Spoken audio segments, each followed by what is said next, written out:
Hello! I'm breaking from the usual format to do something I've meant to do for a long time, which is responding to questions from patrons in celebration of reaching 50,000 subscribers. And in true 50K Q&A style, I'm releasing this long after surpassing that benchmark. I was hoping that I'd wait until almost reaching 100,000 subscribers, but it doesn't look like that's going to happen, and to be honest, I never imagined that it ever would. At the same time, my upcoming special is taking much longer to put together than I anticipated, so hopefully this will help hold you over. But since I'm answering some questions from you, maybe you could answer some questions from me, because at the time of this video's release, my viewer survey for 2024 is just a few days from ending, so I'm going to link it in the pinned comment.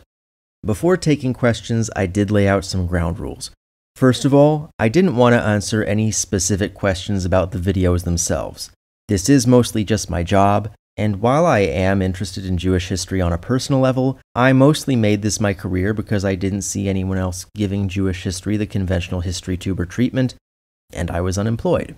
99% of what I present in these videos is new information to me, information that took weeks of research, and most of it I forget as soon as I finish the video. Other rules that I set out were no questions that were deliberately inflammatory or rhetorical or intrusively personal. Altogether, I received 16 questions, and I've tried to organize them here as best as I can, so here goes.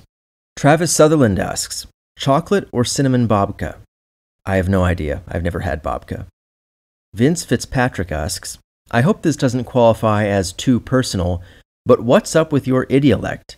You definitely show signs of a California upbringing, but your all-call vowel makes you sound like a New Yorker, and your past half vowel makes you sound like a Brit.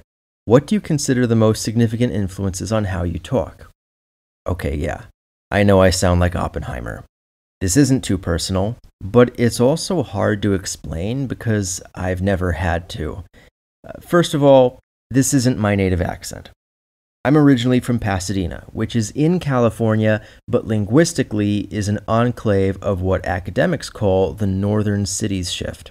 So it's very similar to what you might think of as the standard accent of the Great Lakes, St. Louis, upstate New York, all the way up to like Passaic County, New Jersey. And if I'm very drunk, or I'm visiting family in Illinois, I do lapse into it pretty easily. But otherwise, it's honestly pretty difficult to do on command. The Pasadena accent also has some unique quirks on top of that. My mother hates this, by the way, though she's no better because she's from East LA and absolutely sounds like it. As I started getting into comedy writing and television at a pretty young age, I started to become very conscious of the fact that this type of accent is really hard to take seriously. For any British viewers, I'd say that the Northern Cities Shift has very similar connotations to a Northern English accent. Row houses, post-industrial blight, eating a lot of sausage, what have you. And unlike in Britain, there has not been a significant push in America to be more accepting or inclusive of regional accents. So as I started doing production, and this wasn't a conscious decision at all, I just instinctively dropped into a mid-Atlantic accent, which for non-Americans is basically a very upper-class New York accent, which, outside of some very remote parts of Long Island, died out with my grandparents' generation. To be clear, that doesn't include my grandparents, who had very Midwestern accents. What happened next is that I moved to Israel, and unlike a lot of English speakers who do that, I deliberately avoided English-speaking communities because otherwise, what was the point of moving? So for 6 years, I didn't speak English on a daily basis. And when I did, it was mostly for business with other edutubers who were from all over, and my accent drifted even further. Since I've moved back, I've noticed it starting to recede, but I don't know how to reconcile that with the voice that I've developed for this channel. So stay tuned.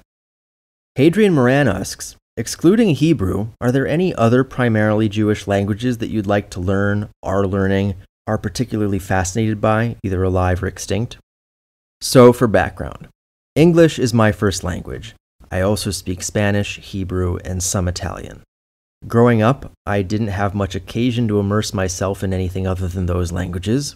My grandparents spoke English and Yiddish, but politically were Hebraeus, and my parents only speak English. Personally, I think 3.5 languages is pretty good. And I'm not the type of person to try learning a new language without really committing to it, so the pursuit of Jewish languages for their own sake doesn't really do anything for me. I did try learning Yiddish a few months ago on Duolingo, and spoken it's really easy. It's really similar to English. But written, even though I know the Hebrew alphabet, the way in which Yiddish uses the Hebrew alphabet is so different that it broke my brain, and yeah, I don't really see the point. Feedback asks, what's been the single most surprising, interesting thing you've learned about Jewish history since starting your videos? The amount of Jewish involvement in certain historical events, or the relevance of certain events to Jewish history, is often a surprise. Italian unification and the Russo-Japanese War particularly stand out in that regard. I found out about those fairly early in the lifespan of this channel, which is why I was so excited for years to get to make videos about them. But probably the most surprising thing is the conclusion that I ended up drawing about the Dreyfus Affair, which is actually that it was a very hopeful moment rather than a humbling one that Herzl hijacked into being. Coming into the Dreyfus Affair with fresh eyes, I called it the last battle of the long French Revolution, and I stand by that. Another huge one is that I was not prepared for the significance of Bundism between 1897 and 1944. I've actually gotten some criticism for this because of things that have nothing to do with me or what I do. For clarity, Bundism is sometimes held up as a kind of anti-Zionist gotcha without really taking the time to think about Bundism as an ideology or a movement. I think it should be clear that that isn't what I'm doing. Bundism was as big of a movement as Zionism, and its history is that important. And I'm not going to avoid taking it seriously just because some people pollute the discourse by refusing to do the same. John A. asks, how do secular Jewish Israelis tend to learn about Jewish history? If you're an Israeli K-12, what parts are emphasized and what parts are glossed over? I have no idea. Living in a country where you didn't grow up, this ends up being one of the great mysteries. But from what I've read in my comment sections and a shouting match I once got into with a former education minister, it's terrible. I actually considered reaching out to some people to offer some insights, but this is such an in-depth topic that I think you need to hear it directly from the source, and I invite anyone who wants to do so to offer their take in whatever form they think is best. Chloe Amuyal asks, Tom Holland's thesis on Christianity as the ideology underlying almost every aspect of Western morality, in radical opposition to the Roman ideology, has been making waves in contemporary Jewish circles in particular. If you're familiar or interested, could you provide a bit of insight as to how the Jewish mind has also been shaped by the rise of Christianity under the Roman Empire? Oh wow, here's the thing. I'm not a professional historian. My degree is in film, not history, so I'm not really in touch with the academic news and gossip, not even in Jewish history. I just don't live there. So whatever response I have to this question will likely be extremely basic or ignorant. I certainly agree that Christian morality was a major shift away from Roman morality, though I question to what extent. Pre-Meiji Japan is very similar in certain ways, including the fact that our idea of it is just severely compromised by both romantic and sensationalistic revisionism. This is also why, as someone who isn't generally troubled by a movie's politics, I'm deeply troubled by the politics of The Last Samurai, and I know for a fact that Atun Shea will agree with me. Back to Christianity. I can't really speak authoritatively on the ancient influence of Christianity on Judaism, but certainly medieval and early modern Judaism has been influenced by Christianity. The most obvious, I think, is the unofficial ban on polygamy that was instituted by Gershom of Mainz, but notably only applied in places that were under Christian rule, as well as modern Israel. But honestly, the first thing that comes to mind is Spinoza, because essentially secularism is a Jewish invention, but philosophically is very much a product of the empiricism that arose out of the Protestant Reformation. And then you have people like the Yavets who tried to place Christianity in a Jewish context and explore the philosophical implications of that. But yeah, that's too big a question. Zach Fang asks, I hope I'm pronouncing that correctly. Hi Sam, I've really been enjoying your series. In one of your videos, you talked a bit about the relationship between Jewish and Chinese immigrants. My last name is Fang, and both of my parents are Ashkenazi Jewish. My father's last name was something Polish-sounding, forget the exact name, but multiple syllables and begin with a W. Yet my grandfather's birth certificate says Fang. Neither my parents nor grandparents ever questioned it, and those that might know have passed. Do you have any suggestions for where to start if I want to look into how my last name might have come to be? This seemed like a question better suited to friend of the channel Genie Vlogger, so I asked him. He writes, honestly, full-on genealogical research of that line. They'd want to pull records related to birth, marriage, death, and naturalizations. If the name change was done officially through a court, then he should look at the state courthouses to see if official name change paperwork is available, though that can be difficult to obtain if it even exists. Name changes are weird because it's a personal choice most often, and the reasons for changing it rarely get passed down. I would second that. Ryan Bechtel asks, could you briefly describe the process and schedule for producing an episode? I'd love to. I was honestly expecting a lot more questions like this. This will be an oversimplification, but generally speaking, I break down my process into research and writing, illustration, and editing, and each of these will take about a week. One of the perks of doing these videos mostly in chronological order is that I often find information of future usefulness that I can file away for later. To be honest, I usually scrap those early notes and start researching from scratch, but either way, it's useful to have some idea of what's ahead of me, even if those expectations turn out to be completely wrong. And sometimes when I'm really lucky, my research will turn me on to entirely new ideas for videos that weren't on my radar, but end up being essential. Some of my favorite episodes are the result of that. The Messiah at the Gates of Rome, The Old Yeshuv's New Order, and The Pursuit of Heresy. Those videos were essentially spontaneous. Now, generally speaking, I'm going to look in 4 places for research material. First up, and this is going to sound bad, but hear me out, is Wikipedia. Obviously, I'm not using Wikipedia as a source. I've actually had problems with information that was on there. In fact, at times I've often ended up deleting incorrect information on Wikipedia articles that I was using. But often there will be links to sources, which is a good place to start. And if I'm lucky, some of those sources will be whole books that are in print and in English. Obviously, I'm not totally dependent on English language sources. In fact, for the video I'm working on right now, at least half of the sources I used were totally unavailable in English.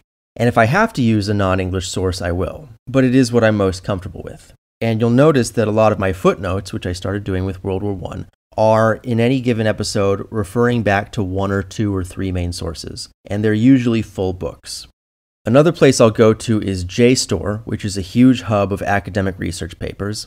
I'll go to JSTOR and see if I can buy a thesis on it. It's my name. Yeah, and it's like the biggest historical database. What? Yeah, you buy research papers at JSTOR. 1 point, me. They won't have all of them, but it's pretty comprehensive and pretty searchable, and usually the articles are free, provided you have a Google login. The 4th thing is that I ask for help, which you can do.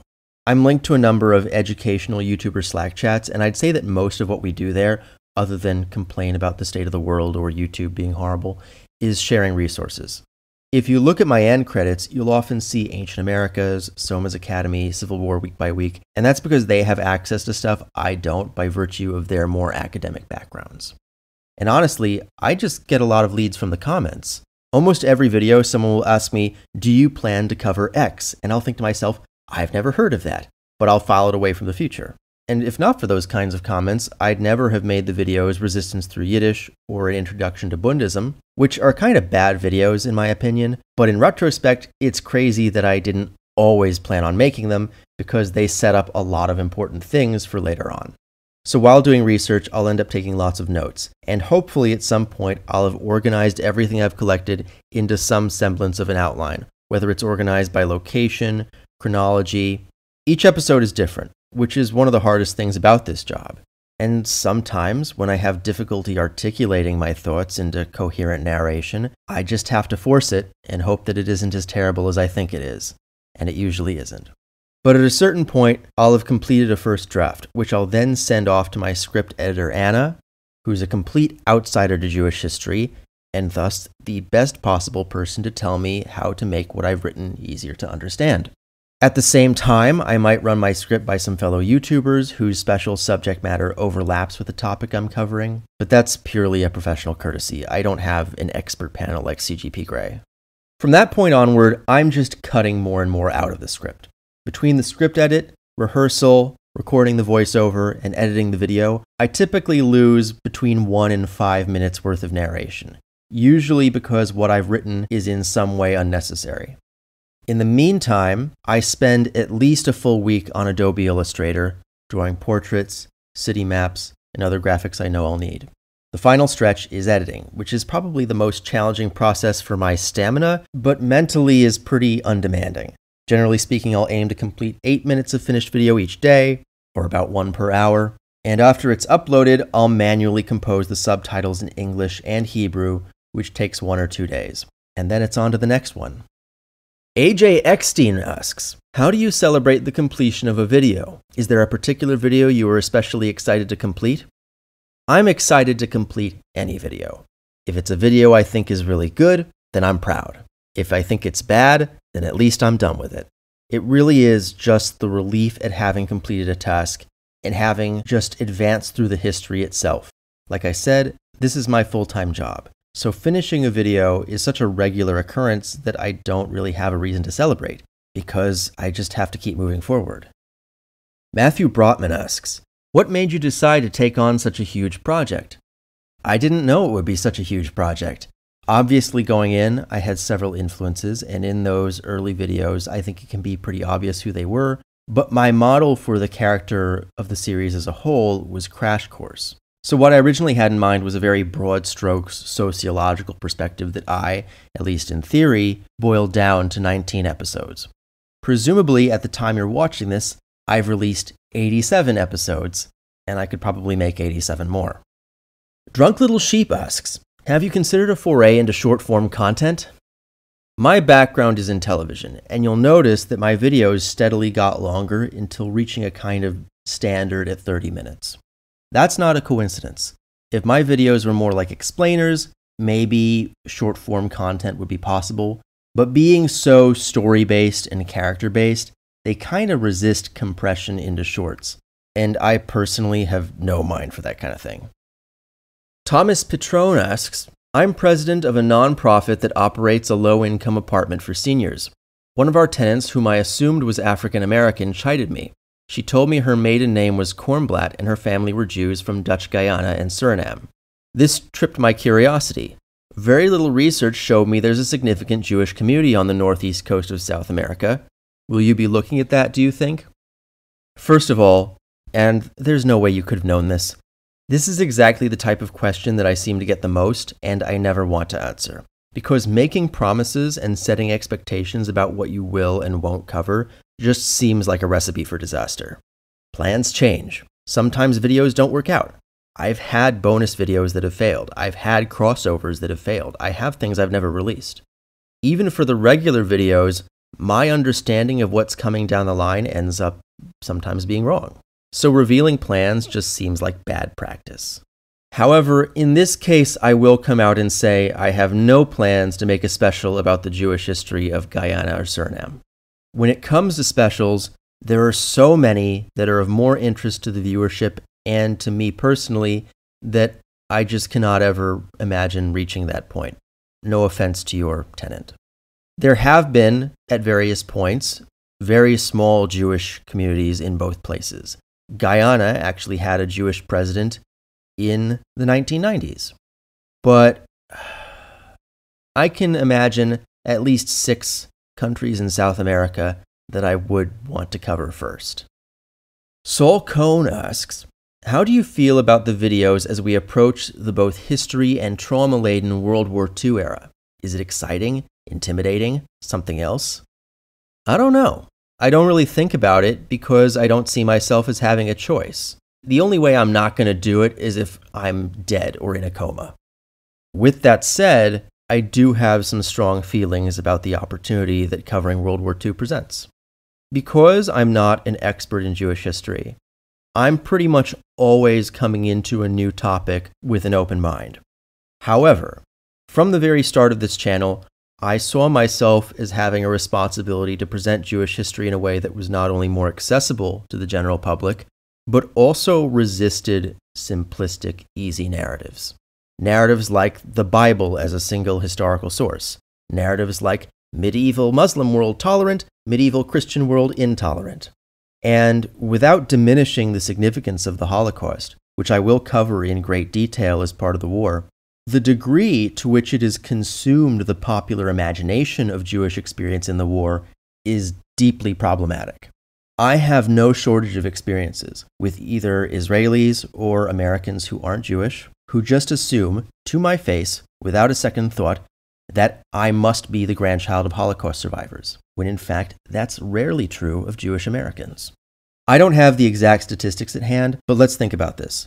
Most Jewish American families arrived in the US before the First World War, let alone the Second.